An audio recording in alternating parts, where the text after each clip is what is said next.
Hello and welcome. This is Cheryl, aka Artsy Island Girl for Pajama Crafter Stamps. Today I'm using this Heaven and Nature stamp set. I think it's absolutely beautiful, and I'm going to create an easel card with it. So the first thing I'm going to do is pull out my stamp set. I'm going to use that die set later on. The one thing that I like to do anytime I have a new clear stamp set is use a white eraser over the stamping surface. It just helps to remove any possible manufacturing residue and helps the stamps take ink a little bit better. I don't even bother testing to see if the stamps take ink well before doing this. I do it with every single set. It's just become habit at this point. So I'm going to use my Misty stamping tool in order to stamp the image. I'm actually going to stamp this image twice. I'm going to color it with some Copics, but I'm going to use the coordinating die set to die cut the elements that can die cut out of this to raise them, just to give the card a little bit of extra dimension. So I am going to be coloring this with Copic, so I'm using some Tuxedo Black Memento ink. It's my favorite ink to use with Copics. I'm going to stamp it a couple times, and I'm using some Hammer Mill cardstock here. This is one of the ones that I like to use when coloring with Copic markers. And I'm using Copic markers. You can use your favorite alcohol-based markers for this. Copics are what I've always had and I've always used. I don't have any other brands. I've tested the odd other one over the years, and it's still just my favorite. So that's what I will be using, but you can choose similar colors in whatever your favorite alcohol ink marker is. So before putting my stamp set away, I clean it off with a damp cloth. It's just dye-based ink, that Memento ink, so it cleans off really easily and really nicely. So I'm going to start off by doing the beak on the cardinal. So I'm using C7 as well as 100. Now 100 is black, so I'm going to be using it very sparingly, because if I use it too much, you're going to not see any of the line details in the stamp, and we don't want to remove all of that. So I'm going to use mostly C7, just add a little bit of shading with that 100, and then go back to the C7 and blend those two in. For my reds, I have R22, R27, and R29 that I showed the camera. I'm actually only going to be using R22 and R29. The R27 needed refilling, so I started using it and then tucked it to the side. It's very close to the R29. Now, yes, this is pink. It looks pink because when I go and put the R29 in there, I'm going to be filling most of this in with red, but we're going to see a little bit of the lighter shade towards the outside edges of the poinsettia as well as the cardinal. Now, this first image that I'm coloring is the one that is going to be die cut. So I'm only coloring in the cardinal and the poinsettia and the couple leaves that get die cut at the same time. The rest of the image I'm going to leave blank. There's no point in coloring something that I'm not going to be using. We don't want to waste any of the ink or the time.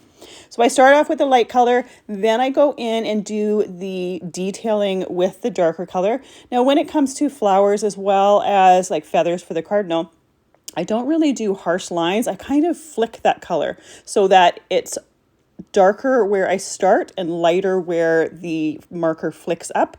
And then I go back in with my lighter marker and blend those two out. And sometimes I'll go back and grab that darker marker again and fill in more of the detail, because when they are being blended out, sometimes it lightens that color as it is blending it. So sometimes I do need to go back in and add a little bit more detail to it. So I think for all of the colors for this card, I'm only using 2 shades of each color. When the areas are smaller, I tend to use 2 shades of each color. If you have a larger area, if you want a lot more detail, you can go in and do 3 shades of each color to get that extra detail in there. But I don't necessarily want there to be a whole lot. I'm just not the type that does a lot of detail. I'm not an artist in that way. So I tend to use 2 colors or 3 colors. In this case, 2 colors. So right around the eye, I use that C7 again. Again, I don't want it to be too dark. It looks dark when you're using it, but I want to be able to still see the black outlines and the black lines of the stamp. So when it comes to the petals for the poinsettia, I'm starting each petal where it goes to the center of the flower or where it's behind another petal. And just like the cardinal, I'm feathering out. So I'm starting where I want it to be darkest and kind of flicking that marker out where I want it to go lighter. Again, I'm not trying to get some harsh lines here. I want it to fade into the other color.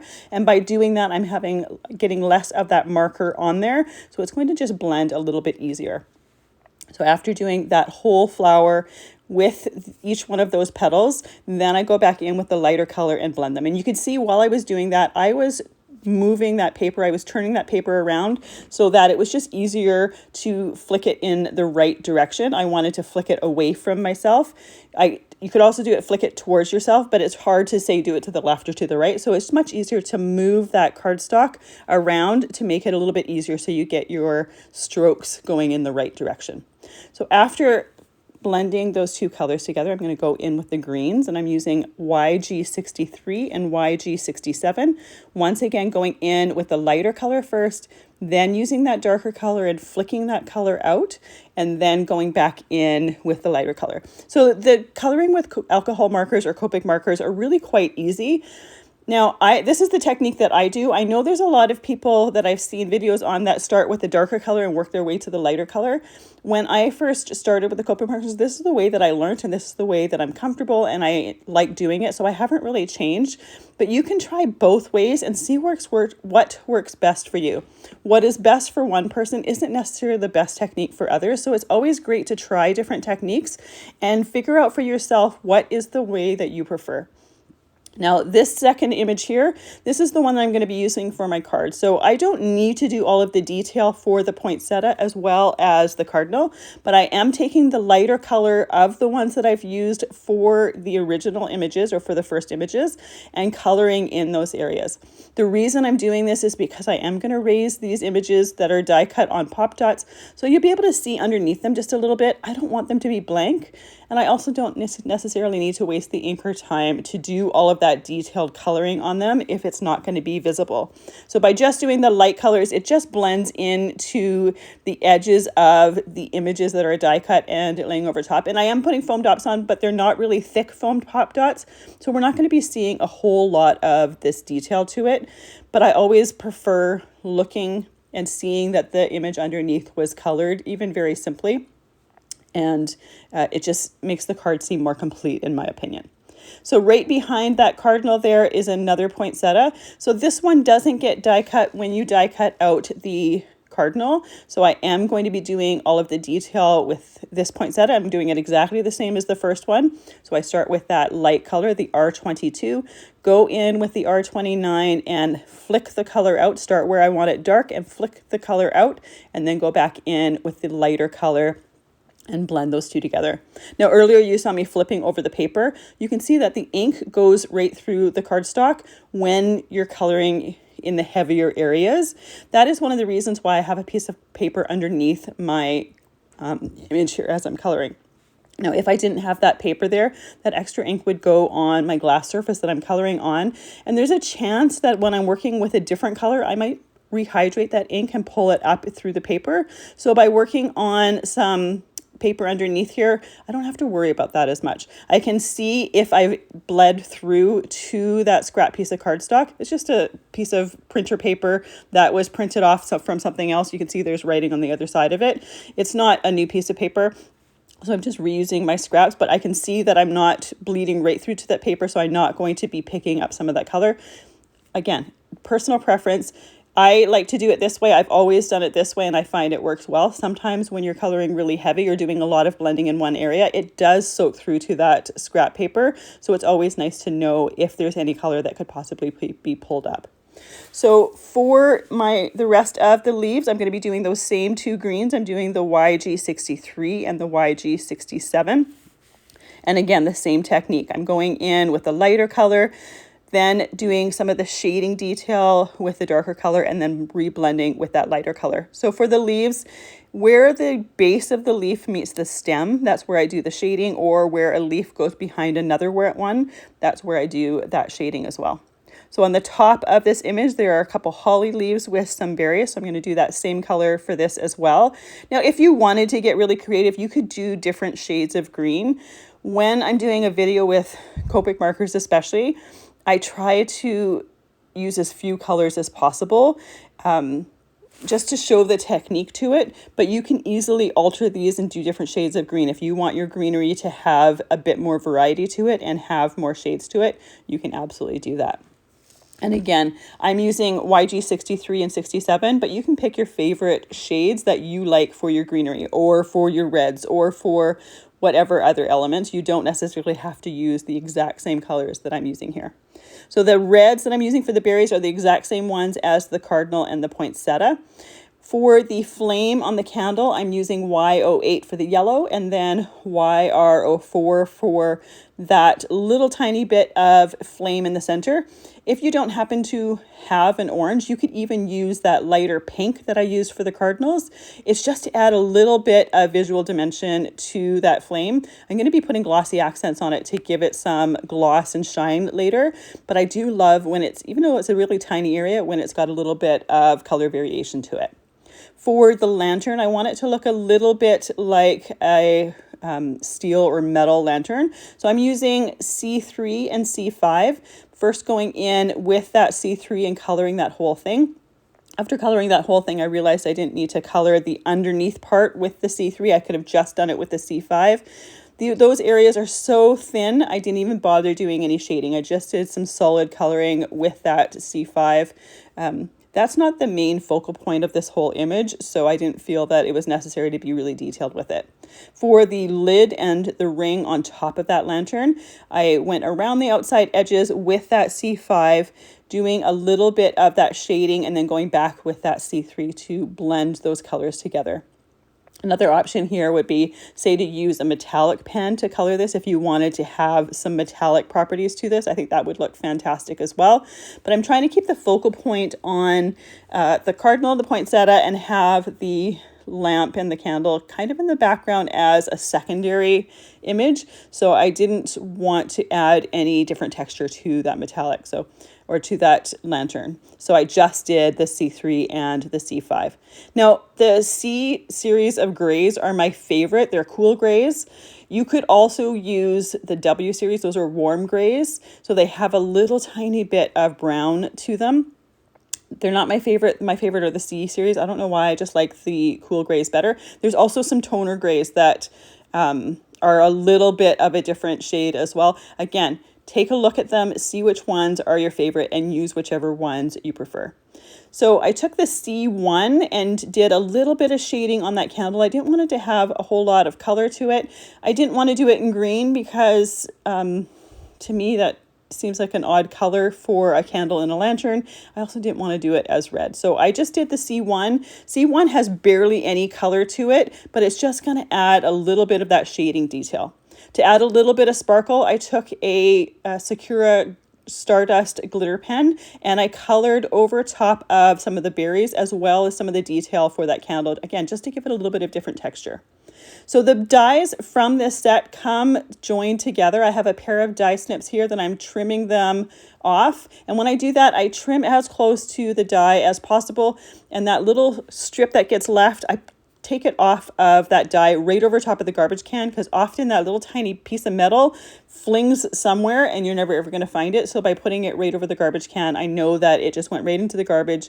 I'm not going to have a little sliver of metal somewhere that I will find at some point. So I lined up the die for the poinsettia, taped that in place with some Best Ever craft tape. I always tape my dies in place when I'm die cutting certain images so that I know that it's not going to shift and move on me while I am doing that die cutting. Next, I'm going to die cut the cardinal. Now, these two can't be die cut together because the dies would have overlapped. You never want to put dies in a die cutting machine when they're overlapped. That's the best way to ruin them. So if you have your dies and they're not even touching each other, and you can do your die cutting that way, that's totally fine. But these ones, they were so close that they would have overlapped. So we don't want to ruin our dies. They're expensive enough as it is. We don't want to have to replace them. So the larger die, or the largest die that comes with this set, is to die cut the entire image. I kept flip-flopping back and forth as to whether I wanted to die cut the image and put it onto another piece of cardstock or whether I just wanted to trim it down. I ended up just deciding to trim it down to 4 inches by 5 1/4 inches. One of the ways I like to fake layers when I'm using Copic markers is using the chisel end of my marker and going alongside the cardstock. It just frames it in. It looks like you have a really thin mat below it, but you don't. And you also know that that line right around the outside is going to coordinate perfectly with your images simply because you use the markers that you use to color it. So one of the ways that I like to add extra texture when I'm coloring images is by using glossy accents or stickles or that Stardust gel pen just to add some shimmer, shine, and gloss. So I'm using some glossy accents. I use it on the eye of the cardinal. Then I used it on the flame of the candle as well as the berry clusters. The next thing I use is some stickles. For this one, I'm using some platinum stickles in the center of that poinsettia. So I'm going to set all of that aside so that can dry while I'm working on my card base. I have a piece of 8.5 by 5.5 inch cardstock here. I like to use a nice thick cardstock. And then I use my score pal to score it at 5.5 inches. And then one of those sides I'm going to score at 2 3/4 inches. So this is for an easel card base, and it's really, really easy to do. But it's just a different way of creating a card to create something just a little bit unexpected.